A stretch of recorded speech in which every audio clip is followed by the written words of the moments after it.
The new Mazda 3 is a pretty good car, and it's grown to be one of Australia's favourites, and rightly so. It hasn't happened overnight though.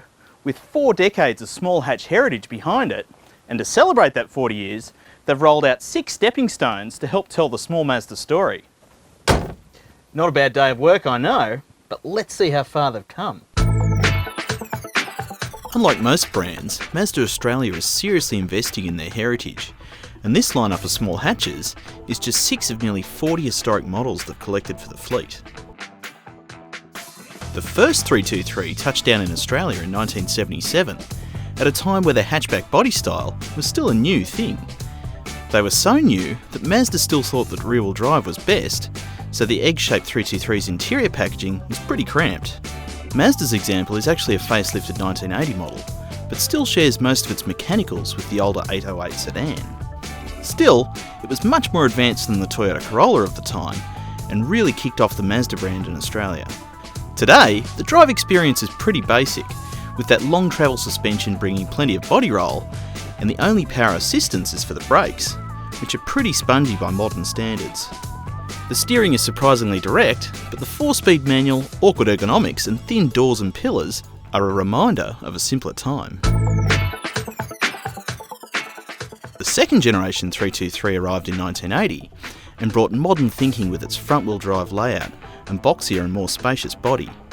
It was the first 323 to be co-developed with Ford, who sold pretty much the same car but wearing laser badges. It was lower and more dynamic than the model it replaced, but also pretty conservatively styled. Mazda's example is actually a 1984 model, and its 5-speed manual makes it much better for highway cruising, but still doesn't have power steer, fuel injection, or any real driver appeal, to be perfectly honest. Mazda is yet to add a 3rd generation 323 to its collection, but this 4th generation is an example of Mazda dividing its strategy between hatch and sedan body styles for the 90s.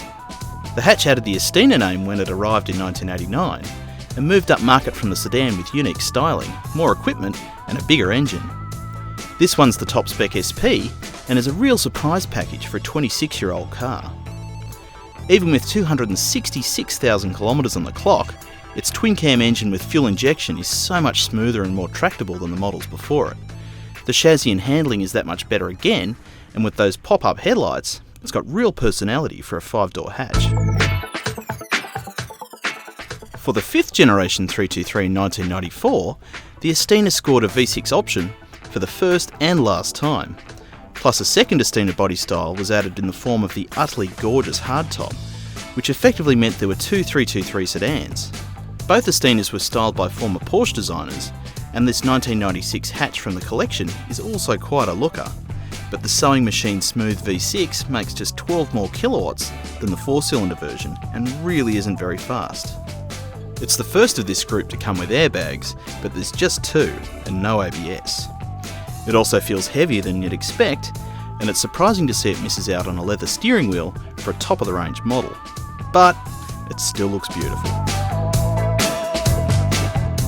6th generation 323 was clearly more conservative when it first hit the market in 1998, but the 2001 facelift brought the most exciting version in years with the 2-litre engine SP20. With those huge driving lights, big wheels and yellow paint, it looked a bit like a rally car, but what it really meant is that Mazda could still make an interesting road car. This SP20 hatch from the collection is still a pretty engaging drive, with its stiffer body and chassis than ever before, more grip and significantly more grunt than even the old V6. It's an auto though, and with only 4 speeds and pretty simple technology behind it, it's slow, jerky and unresponsive by modern standards. It is the first of this collection to come with ABS brakes though. The 323 name was dropped in 2003 when it became the Mazda 3, but with the change came fundamental personality traits that helped the 3 to be hugely popular today, some 3 generations later.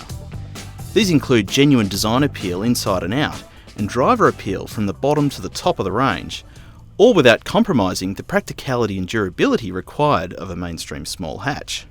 This 2005 Maxx from Mazda's collection though, is still a reminder of how far cars have come in the past decade. It's the first to come with side and curtain airbags, but stability control was still optional, the auto was still a 4-speed, and there's no sign of a reversing camera, sensors or Bluetooth, and the multimedia interface is just a radio, 6 CD stacker with a 3.5mm audio jack for your still new iPod.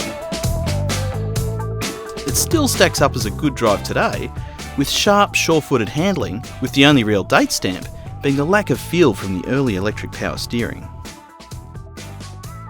Fast forward to 2017, and 3 generations later with the current Mazda 3, and the top-spec Astina has every must-have feature in modern motoring, aside from Apple CarPlay or Android Auto. As you'd expect, the Skyactiv era has brought more of everything compared to the earlier models, and deserves its spot as one of Australia's favourite cars.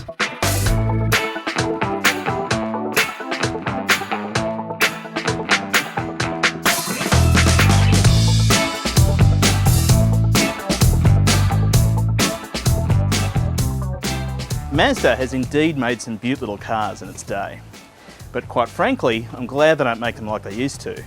The new 3 is much safer, more efficient and better to drive than ever before.